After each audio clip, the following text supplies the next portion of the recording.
Pelo menos ele não está usando aqueles horríveis ternos justos de pele verde. Camine livre, pois se ele vestisse, eu teria que matá-lo para salvá-lo da desonra. Disse Itachi em um tom completamente sério, junto com seu rosto completamente sério acompanhado de um pedaço mágico de pústula saindo do seu sim, completamente sério. De onde diabos esse pau de porco veio? E por que diabos está brilhando? Perguntou a todos na sala simultaneamente e Itachi simplesmente encolheu os ombros. Não sei, mas tem gosto de carne de demônio. É realmente muito nojento.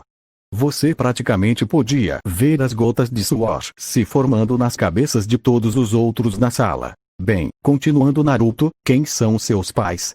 Perguntou Mikoto com uma voz gentil que ele só ouvia de sua mãe quando ela estava conversando com sua irmã. Bem, eu acho que você poderia dizer que não tenho pais ou família.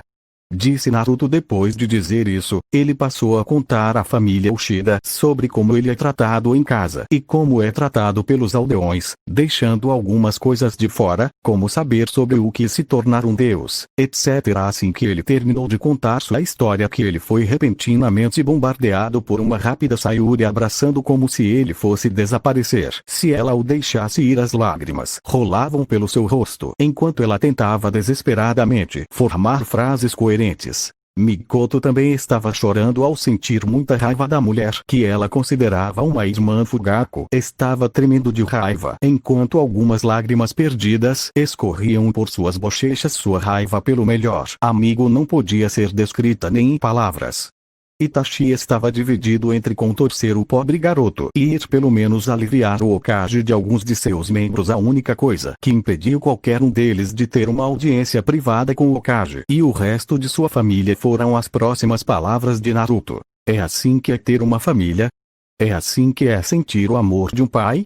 Naruto perguntou enquanto as lágrimas desciam por suas bochechas como um rio. Sua voz estava falhando devido ao quão emocional ele estava se sentindo. Se ofuscado por sua franja, o que só o fazia parecer mais frágil. Essas pessoas foram os primeiros humanos a vê-lo assim, uma vez que apenas aqueles em quem Naruto confia veem esse lado dele, pois é quando ele está mais vulnerável. A resposta do Uchiha foi simplesmente abraçar o garoto e confortá-lo em seu breve momento de fraqueza. Parecia que Naruto finalmente encontrou uma família que ele poderia chamar de sua. Naquela noite, Naruto não voltou para o complexo Namikaze. Naquela noite Naruto finalmente soube o que era ser parte de uma família que realmente deseja continuar existindo.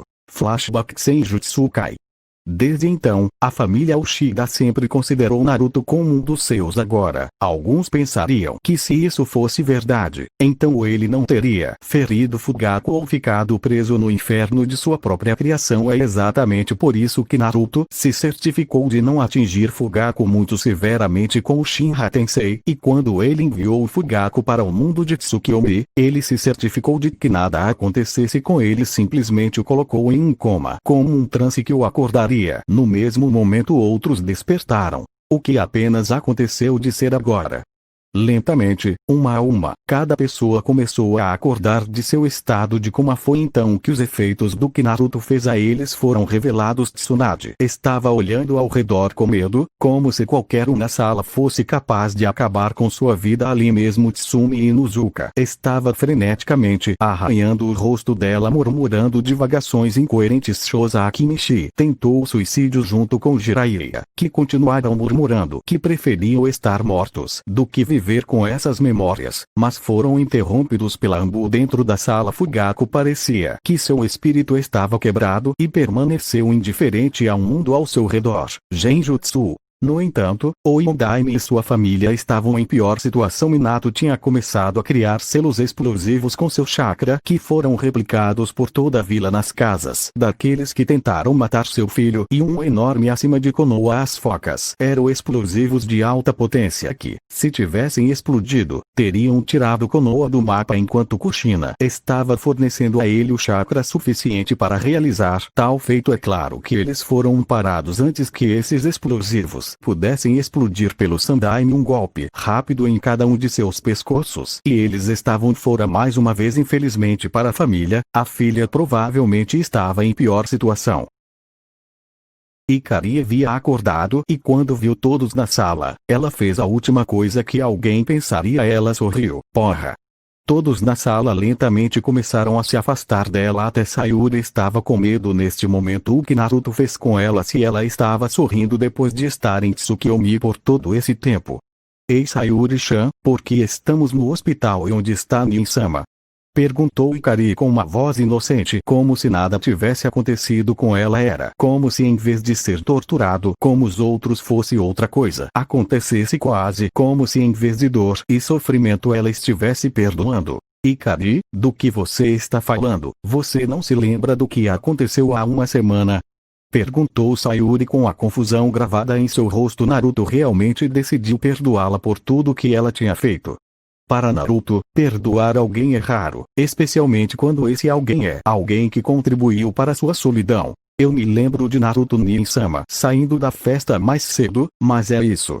Disse Ikari com total honestidade. Seus olhos não traíram nada e nem sua linguagem corporal. Ela realmente não se lembrava de nada depois da festa. No entanto, Sayuri percebeu que Ikari estava chamando Naruto de Nin-sama agora em vez de Oniri-chan. Ela teria que investigar mais tarde. Pena que eles não perguntaram sobre as memórias dela de antes da festa, porque então eles saberiam exatamente o que Naruto tinha feito para Ikari. E embora possa ter sido bom para ela, não foi de forma alguma bom para Minato ou Kushina. Ou sim, eles estavam fodidos. Flashback no Jutsu. O tempo de Ikari em Tsukiyomi. No início ela sofreu como todos os outros que examinaram o de Naruto, exceto Fugaku, mas ela não sabia disso. Ela foi forçada a se lembrar de como tratou seu irmão quando ela tinha 8 anos. Foi quando ela entrou em seu estágio de mal-criada. Ela foi forçada a se lembrar de todos os insultos que disse ao irmão e de todas as vezes que tentou fazer com que Sayuri parasse de ser amiga dele. Foi de partir o coração testemunhar, mas ela só podia imaginar como seu Oniri-chan deve ter se sentido. Me desculpe Oniri-chan. Isso é tudo minha culpa. Por favor me perdoe Oniri-chan. Eu me mereço qualquer punição. VS, ver ajuste. Sinto muito. Gritou Ikari enquanto tentava desesperadamente acabar com as imagens de dor que assaltavam sua mente. Ela chegou ao ponto de agarrar uma de suas kunai e tentar cortar sua própria garganta até que uma mão veio e parou a lâmina. Quando ela olhou para cima, ela percebeu que a mão que a salvou pertencia àquela que ela estava implorando por perdão. HMPH, talvez eu possa confiar em você, afinal de acordo com suas memórias, você não me ignorou ou negou minha existência. Eu simplesmente fui embora antes que você pudesse provar que notou minha existência. Disse Naruto com um tom de honestidade e compreensão. No entanto, você ainda precisará provar sua lealdade a mim. Só então vou confiar em você.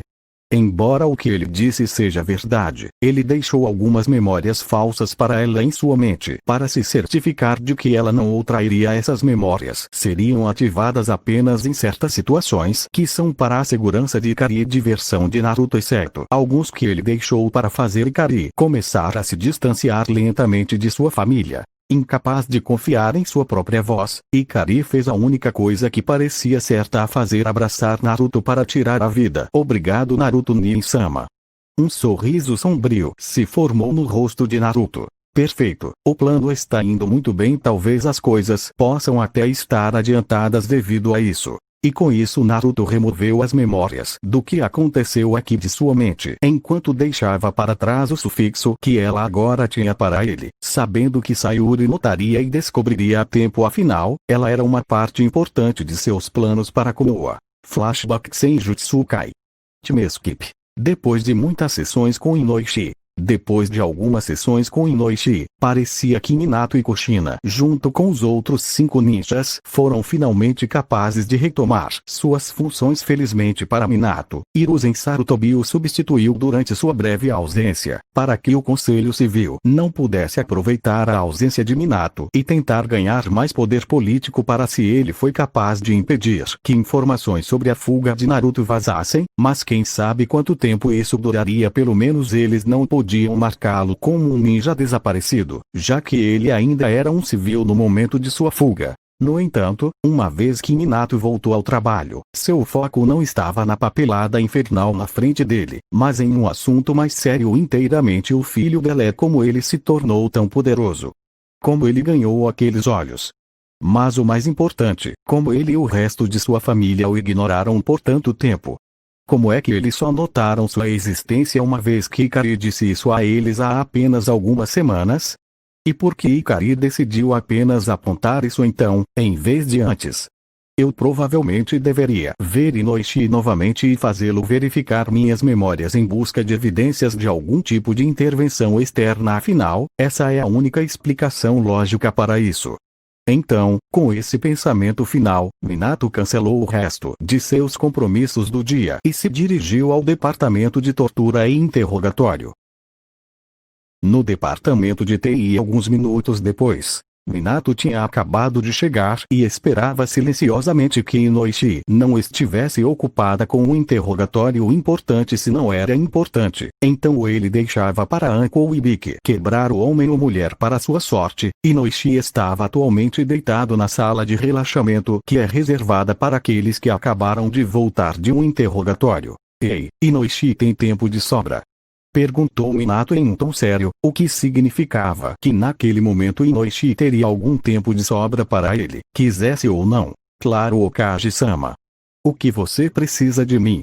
Perguntou Yamanaka com ar de total seriedade. Se o Okage estava pedindo algo a ele, então ele deve ter precisado de algumas memórias para serem revisitadas, e se ele precisava disso, então isso seria importante. Como você provavelmente já percebeu, eu preciso que você verifique algumas das minhas memórias para ver se consegue encontrar algo que teria causado o abandono do meu filho por tanto tempo.